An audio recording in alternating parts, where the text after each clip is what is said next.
an original MCM production.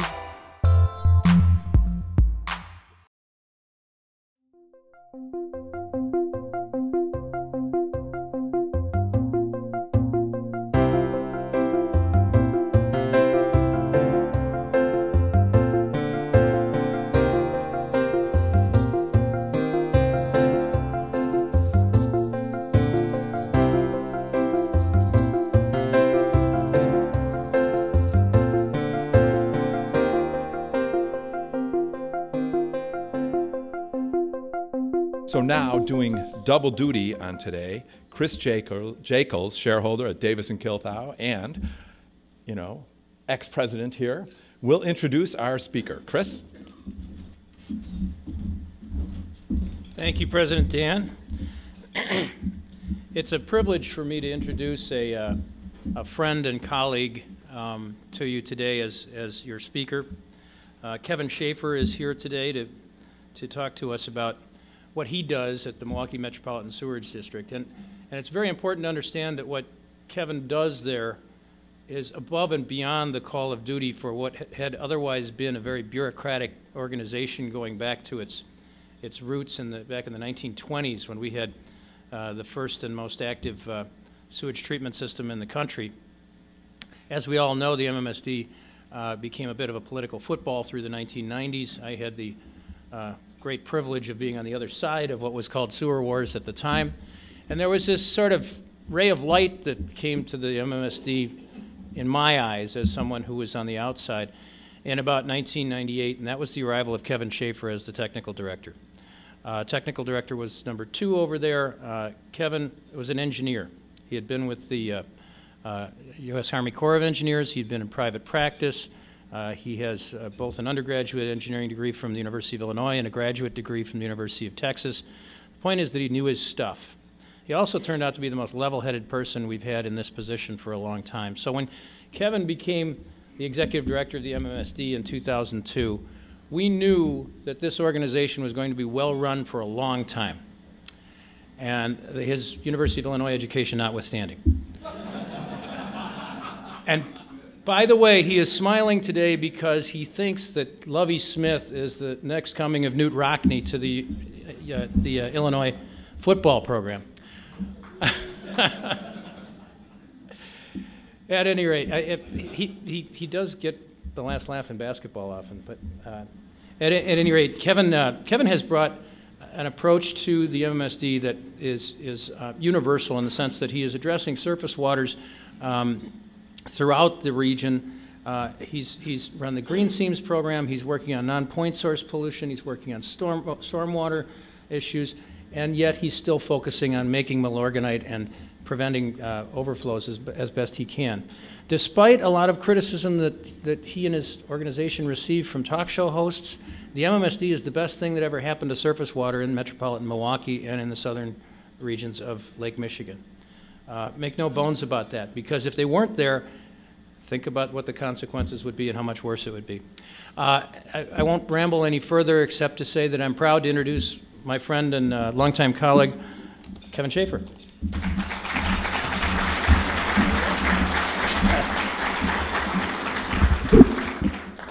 Well, Dan said that was better than a eulogy, and I thought, well, hopefully Chris will be around. I'll have him do my, my eulogy.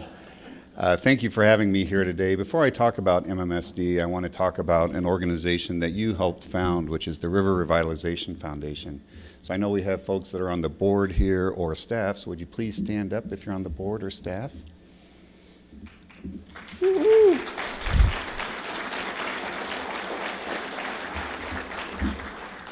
These are the folks doing God's work. They're out trying to preserve the riverfronts, the lakefronts, the water quality in the area.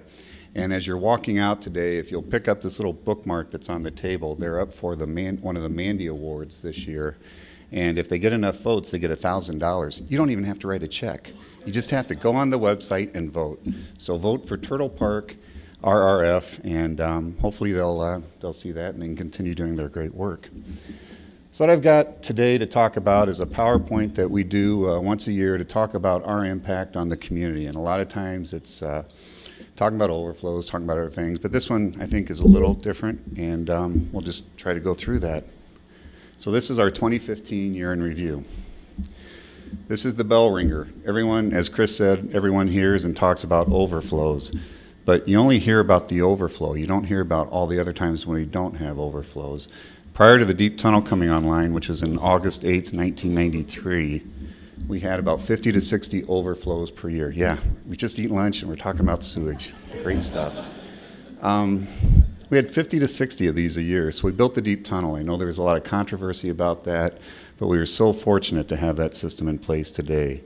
And if you look at this number, every drop of water that gets into the MMSD system, 98.9% of that was treated last year. Since the tunnel came online, we're at 98.3%. Federal and state government only requires us to be above 85%. So we're not only at what we're required by the state and federal governments, we're exceeding it.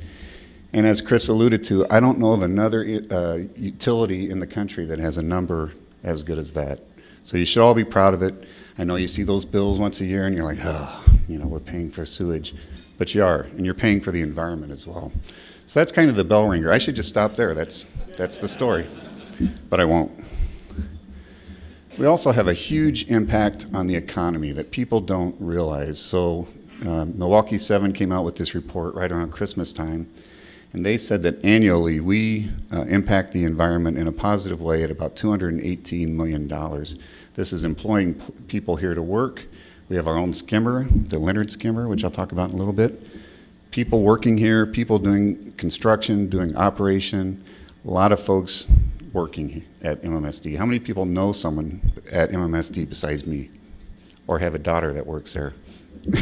A lot of people. So we have a lot of great folks.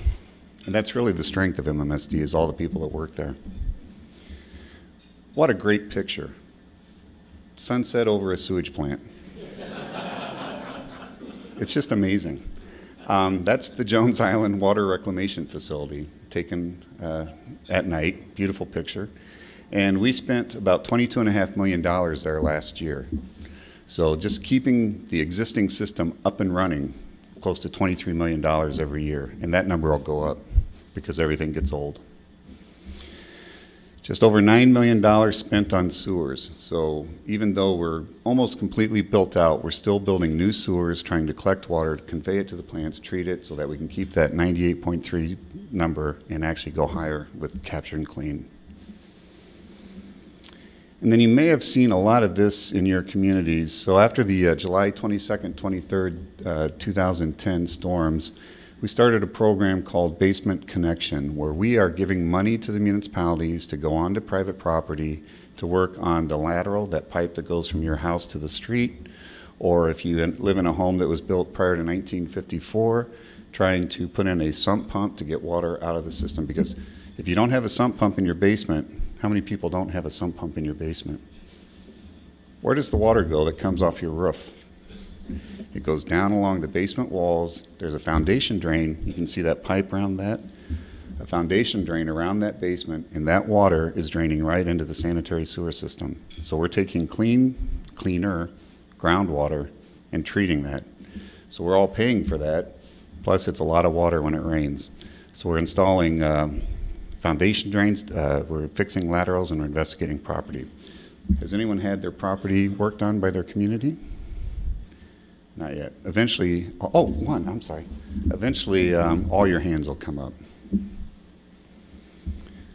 Kinnickinnick River, we also do flood management. So we have to purchase and either demolish or deconstruct 83 different properties. We're at 74 right now. We've been doing this for about 5 years. Last year we bought properties and we deconstructed 5 of those, mostly deconstructed. So we're trying to save the material so it's not going to the landfill, put it back into the market, reuse it so we can reduce our landfill fees. And look at all the people working, another part of that $218 million. In this project, I moved here in 1998. 1999, I was in the process of packing up. And I got called and said, there's a flood on 30th Street corridor, you got to get up here. I was in Chicago at the time. Go Illini. And drove up here, and we started doing work on the 30th Street corridor, and then in 2010 it flooded again. So now the city of Milwaukee, a great partner on all of this, is helping us to try to address this issue. That's DRS Technologies there. They employ something like 250 people in the inner city. And we are going to start construction. One of my commissioners, I have one commissioner here, Commissioner Martinsek. Anyone else? No. So I want to recognize her, but they will be voting on this next Monday to start construction on these 3 basins. No pressure, no pressure. But we had to buy homes, we deconstructed them, demolished them, and we're going to start building stormwater management facilities. And that looks really weird text, but that's Schoonamaker Creek. This is in Wauwatosa. It's right on the edge of Tosa in the city of Milwaukee. If you know where the old Sears warehouse building was, there was a river that flowed under that building. We bought the Sears warehouse, we tore it down, and now it's Schoonamaker Creek that's daylighted, that's flowing into the Milwaukee River. Boy, the text is screwed up on all these. Green seams. This is a project that we started in 1998 where we said that we need to buy property that's along the rivers to prevent it from being paved over so that we don't have flooding downstream. So since around 2002, we've purchased over 3,100 acres. We put a conservation easement on it. We turn it over to land trusts, to municipalities so that they can manage that property, and then we preserve it. We have bald eagles on some property that we purchased up in Mequon. And we're seeing a lot of habitat returning to the region because of this preservation program. Green infrastructure, 21 million gallons. I'll have to look at the text from now on beforehand. It looks better on my computer. So rain barrels, rain gardens, porous pavement, green roofs. We are doing all of that work, and we've accumulated 21.5 million gallons of storage, keeping that water out of the system. So if you have a rain barrel, oh, good, I saw some hands, excellent. People laughed when we started that program. So you got a 400 million gallon deep tunnel, and you still need a 50-gallon rain barrel. We do, and you do. Every drop of water that you can manage where it falls keeps it out of our system. You're not paying us to treat that water, and it helps improve the environment. Green roofs. 512,000 gallons. So every time it rains right now, today, it's going to rain tonight, probably tomorrow night, we'll capture 500,000 gallons of water on those green roofs around the area. Every year we award another $200,000 to $300,000 worth of green roof projects to move forward.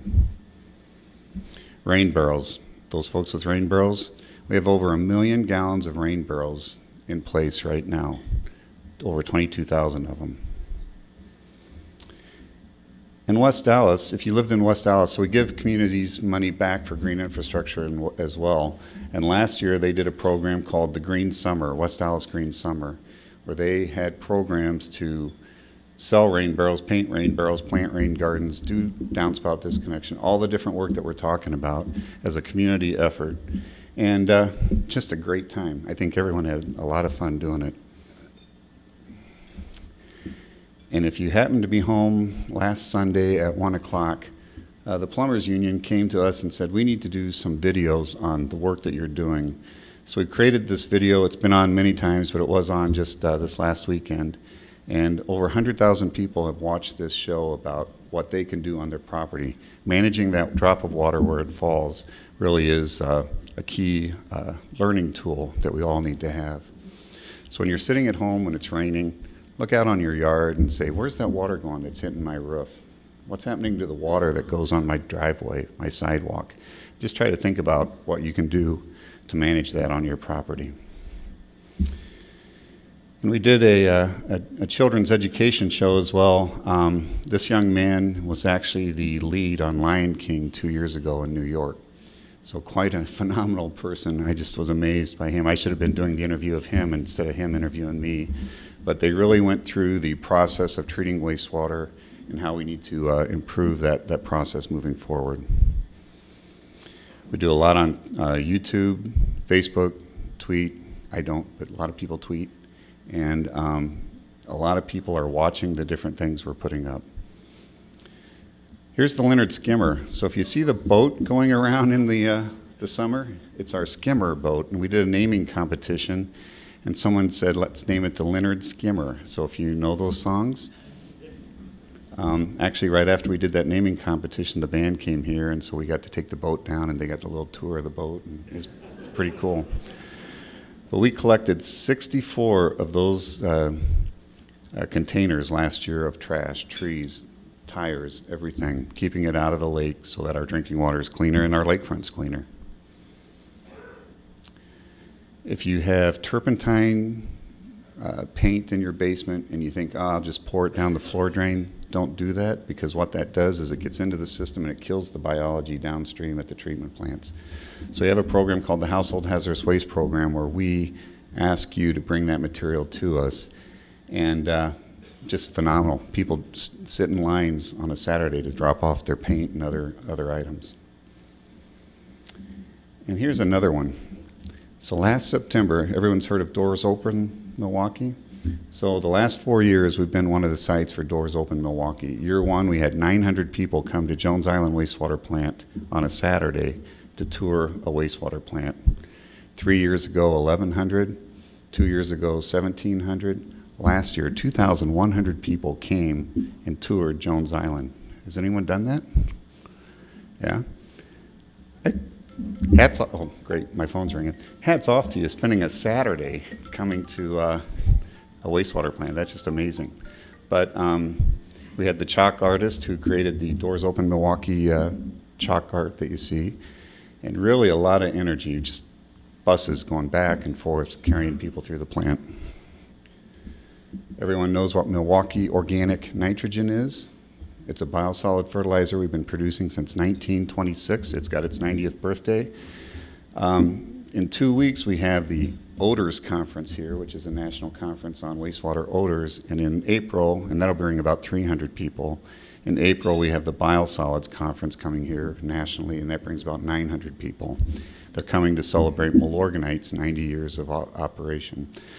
So Milorganite is the best way you can protect, you can fertilize your lawn and not harm downstream. It's something we should all try to use more and more, and it helps me. We produce 40 to 50,000 tons per year, and we sell $7.5 to $8 million a year of Milorganite.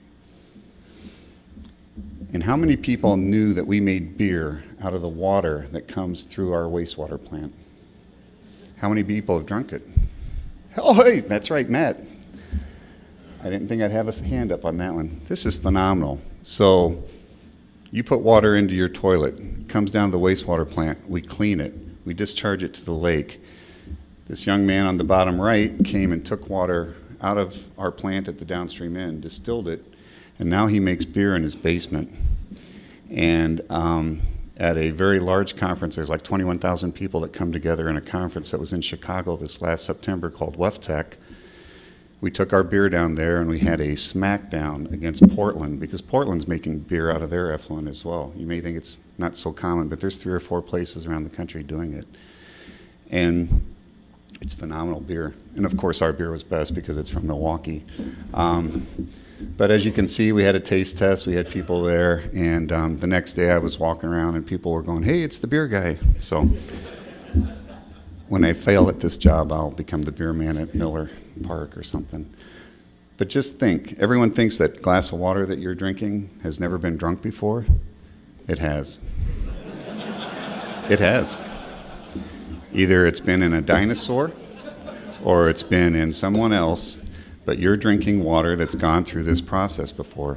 So we call that the one water approach. And it's really, when you get out in California, they're doing that directly now. They're taking their wastewater, they're injecting it into the ground, and they're pulling their drinking water out of a well and drinking it. So as we get more and more stresses on our water supplies and on our water uses, we're going to see more and more of this in the more public eye. Some call it toilet to tap, but it is the one water approach. So just so you know, that glass of water you might be drinking right now, it's someone else's wastewater at some point. So that's it. You can't really see it because of the text here, but when I came here in 1998, you never saw kayakers on the river. You never saw people enjoying the waterfront.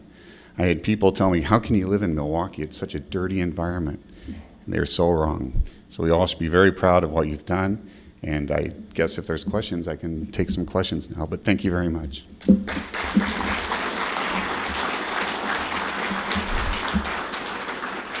And I apologize for the fonts. I don't know what the heck happened there, but yes, sir.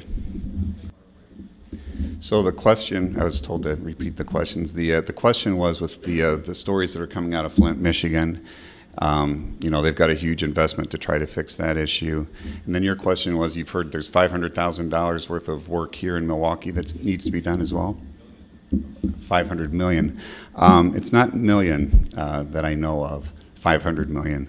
There are lead pipes in Milwaukee, Chicago, Philadelphia. Every old city has lead pipes. That's just the material that was the material of the day. And we're very fortunate here that we have a phenomenal drinking water utility,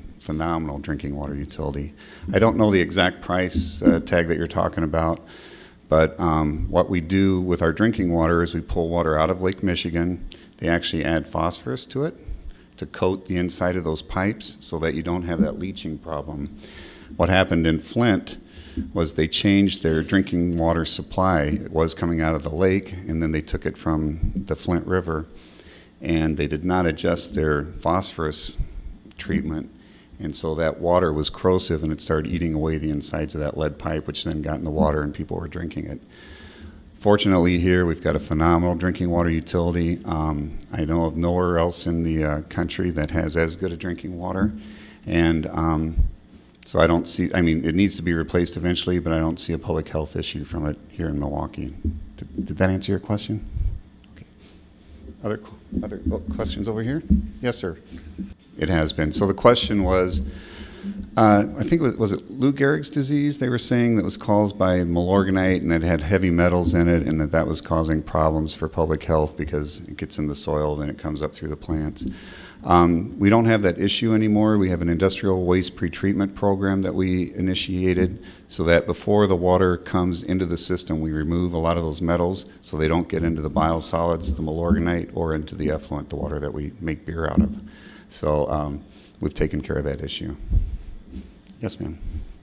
So the question was pharmaceuticals. Everyone, I know I do, everyone takes a pill probably every day. Most of the meds that you take washes through your body and ends up in wastewater. So what we're seeing more and more in wastewater, because we're all taking more pills, is the meds are building up into the wastewater stream. And the question was, are we taking steps to try to remove that or eventually remove it? That was the question, right? Okay. We have a medicine collection program. 28 tons of meds have been collected since 2006. Think of all the little pills, 28 tons of pills that we've collected, and we keep that out of the waste stream. I know I've been told that people are told to flush the unused drugs down the toilet. Don't do that. Take them to a collection point. Police stations now in the area, most of them, will collect them at the police facility, and then we go collect them from them. So we have a pre-collection program, if you want to call it that, that collects the meds before it gets into the sewer systems. Hopefully you know about that. If not, call your local city or municipality and ask them about where to take those meds.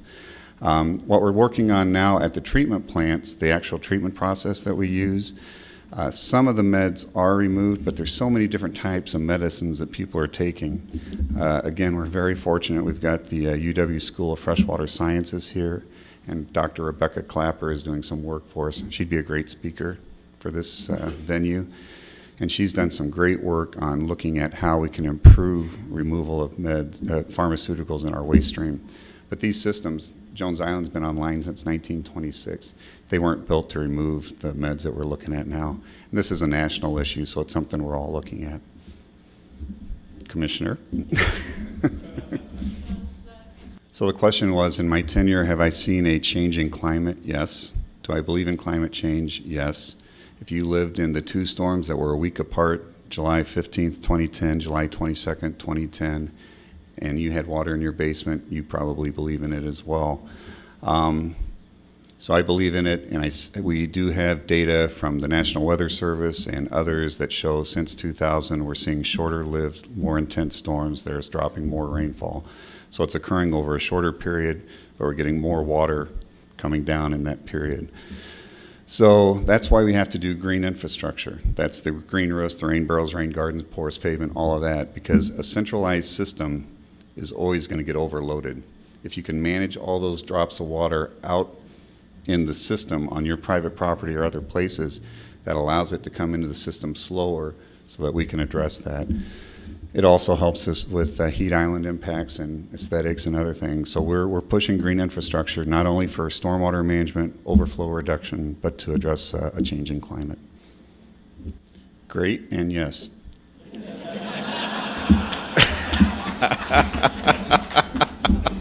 The question was, my commission is 11 people and they're appointed, they're not elected. The question was, how does that work for me? And do I see that as something other entities might learn from? I've got and even if Chris wasn't, or Commissioner Martinsek wasn't here, I have a phenomenal commission. I've always had a phenomenal commission. If you look at the votes that we take, I bet there's only been 2 votes that I can think of where we had and it's 7 city, 4 suburban. That's the split based on population. I've only had 2 that it was a 7-4 split.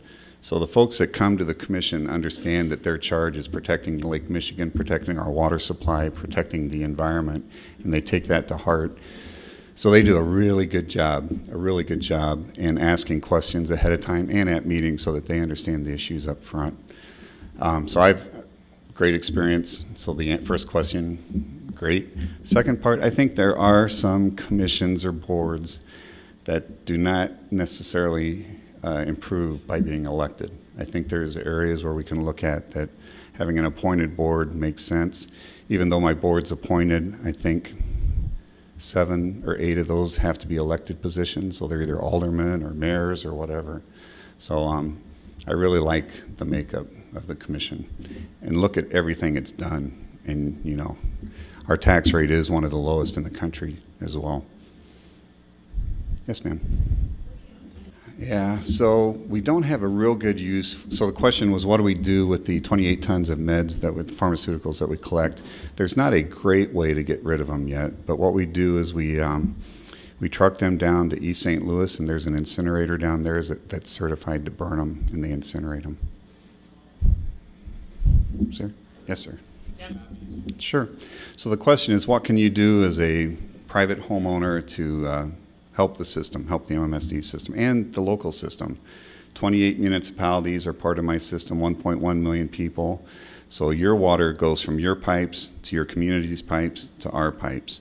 So things that you can do are be more efficient with the use of your water. If it's going to rain over an inch, maybe delay that load of laundry until after it rains. My wife loves it because I tell her we don't have to do the laundry for a couple days. You know, things like that where you just kind of think about where your water ends up. Rain barrels, put those in. If you have a downspout that's connected into the ground, ask your local community where that water goes once it goes underground. If it goes into your foundation drain, you can disconnect that downspout, and that takes 12 gallons a minute off of the system of water. Buy Milorganite. It's a great fertilizer. It will not burn your lawn, and it is very good to reduce non-point stormwater pollution. So there's a lot of things the individual property owner can do. They just don't know what to do and how to do it. And I was just in an internal meeting yesterday trying to decide how we get that message out to people so that they understand better what they can do. Because I think, you know, if I can keep a drop of water out of my neighbor's basement, I'll do what I can to do that. I think most people would. And if we can just all take that attitude of we're all in this together, and big government will not solve all your problems, okay? I think a lot of times we always thought big government would solve our problems. We need everyone's help on this. Yes, sir. So the question is, are we looking at any type of natural systems to slow down water that's coming into the system? On the Green Seams parcel, we have 3,100 acres that we've purchased. We actually have property in Mequon where we built 3 wetlands to try to absorb some of that water and put it back into the groundwater. Anytime that we can mimic Mother Nature on these issues, I think we should. That's the whole theme behind green infrastructure. And we are. And I think you're starting to see others around the country Washington, D.C. is doing it big time now. Portland always has been. We are. Philadelphia is kind of the bell ringer for some of this work. Trying to manage these storms with natural infrastructure is the way to go. Yes, sir. We haven't seen so the question was, have we seen the makeup of Milorganite change over the years with the changing in the economy? We haven't seen the makeup change as much as we have the quantity. We used to produce 50 to 55,000 tons per year of Milorganite, and now we're in that 40 to 50 range, so it dropped, and it was actually 38,000 in the mid-2000s. So we've had these lows, but we're starting to see more use coming back. So our favorite industry is Miller Coors, so drink beer, Miller beer, that's made locally. But for us to have a clean environment, we have to have a strong economy. So we try to support all those industries. And the Water Council, phenomenal thing that we have here. Yes, sir. I think I understand. So the question is, of all the water we treat, how much comes from rainwater and how much is the water that we've used in the house from Lake Michigan? Okay, thank you, Jeff. You know, we tell people to use less water and to try to be more efficient with it, but when we get a big storm, 98% of the water that we treat is that storm water. It's not so much the water used in the house, but we still say every drop counts, so we're trying to get people to use water more efficiently. So it really is the storm, the rain from the sky, that causes the biggest issue. And just a fact, if you took we have a service area of 400 square miles. If you take that area and 1 inch of rainfall, it's 7.1 billion gallons of water for 1 inch of rainfall, if you spread that over it. So it's a lot of water. So I was asked so the question is, was I asked to take a position on Waukesha's diversion request out of Lake Michigan? I've actually not been asked. We did some upfront work with Waukesha to provide them information. They've chosen to return. The Great Lakes Compact requires that if water is taken out of the lake, it has to be returned to the lake as much as can be. They've taken the approach that they're going to return the water into the Root River, which doesn't come into our system. So we're kind of an innocent bystander on the side of that discussion, which is a good place to be. Yes. Yeah. So the question is, these microbeads that we've read about in Lake Michigan and every water body in the country, actually. And these are these small beads that are in soaps that help, clean your hands. They're not so much an issue in the wastewater system, but the issue is once they get into the environment and the impacts on habitat and so forth. Some of those do pass through our treatment system because we weren't made to remove them. That's one of these other things we're going to have to look at. But just outright banning them is probably the best approach. The salinity is the freshwater lake is every year getting closer and closer to a saltwater body. We're still a long way away from where it's going to be a concern, but I think we do need to try to address that as much as we can. And I didn't talk about combined sewer and separate sewer, but we have a 22.5 square mile area out of the 411 that is combined. So stormwater, sanitary flow goes together. We come down and we treat it. Now, as long as I've been here, everyone says that combined sewer system is terrible. You got to separate it. It's a terrible thing. If you separate that combined sewer system, which is the most impervious urban area in this region, all the salt water that's hitting the streets now that comes through our system will go right into the rivers through a storm sewer. So the other 390-something square miles, I live in Fox Point. When they put salt on the roads, it goes right to the lake. So we need to find an alternative. We also need to make sure we keep public safety in mind as well, because we need salt to get around. So it's one of those other things we need to address. Yes, sir. No. I'm sorry, the question was, state and federal government require that we treat 85% of all the flow that comes to our system. We're at 98.3. Is there a financial incentive for us to be at 98.3 versus 85? There's no financial incentive for it. It's just good management of a system protecting our drinking water supply. Boy, that's a great question. So are there other marketable materials that come out of wastewater that we're trying to market or find a better use for? Beer. No. Well, Organite takes a lot of the biosolids for us, and we're trying to utilize that. That's a beneficial reuse of something that most people are incinerating or just field applying. We're also looking at the latent heat in sewage. So everyone knows your body has a 98 point something degree temperature. When you pee and everything else, that has that temperature with it. So when that gets into a pipe, you put everyone's together, and then that pipe has a warmth to it, just like geothermal. Everyone's heard of geothermal. We call it sewer thermal. So here's an opportunity to put piping into the walls of these sewers so that we can capture that latent heat that's in those pipes. So that's something we're looking at. When you treat wastewater, you not only have biosolids and you not only have cleaner water that goes out, but you can take those biosolids and you can digest them in an anaerobic digester, which produces methane gas. And at our South Shore plant, which is in Oak Creek, we are capturing that gas and we're putting it through engine generators to power the plant. So when I got here, I think we're like at 65% self-produced energy. We're going to be at 95% probably in about 5 years, where we won't be purchasing electricity to run South Shore. We'll be producing our own energy off the methane gas. So methane gas, biosolids, and then heat, and there's probably other things there too. So the question is, do combined sewers have an advantage over a separate sewer system? Yes, and the salt was a good example. So we're driving around downtown, you got salt on the roads, you have little bits of tire rubber that hits the roads and sits there, you have oil that drips out of your car, or maybe gas. That all hits the road, it rains, it washes off into the system. In the combined area, we're capturing that and at least treating part of it, if not all of it. In the separate sewer area, it hits that drain, it's going to a storm sewer, which runs right to the rivers. So when you hear about non-point urban pollution, that's the stuff coming from those storm sewers.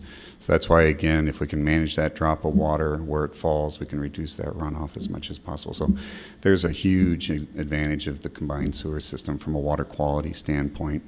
I've been asked if I could build a new system in a green field, would I build a separate or a combined? I've told folks I'd build a combined sewer system with a deep tunnel, because that's the best way to manage 5 or 6 storms a year with the tunnel, but then capture all those pollutants, the other 100 storms that we have. So the County Grounds Project out in Wauwatosa, we've got the Lincoln Creek Project, Wauwatosa, working on the Kinnickinnick we talked about. We've seen less and less flooding, and I don't remember the exact number, but I think we had 2,600 homes in the 100-year floodplain before we started this work.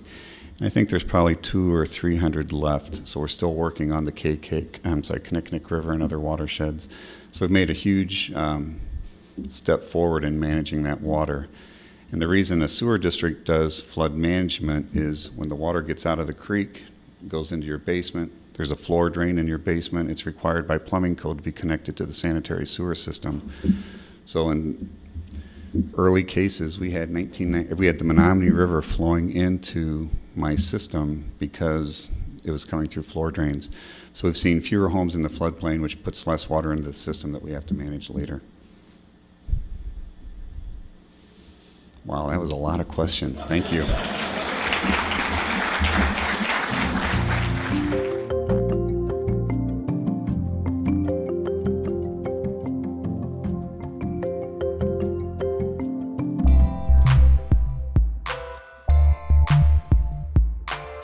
An MCM production.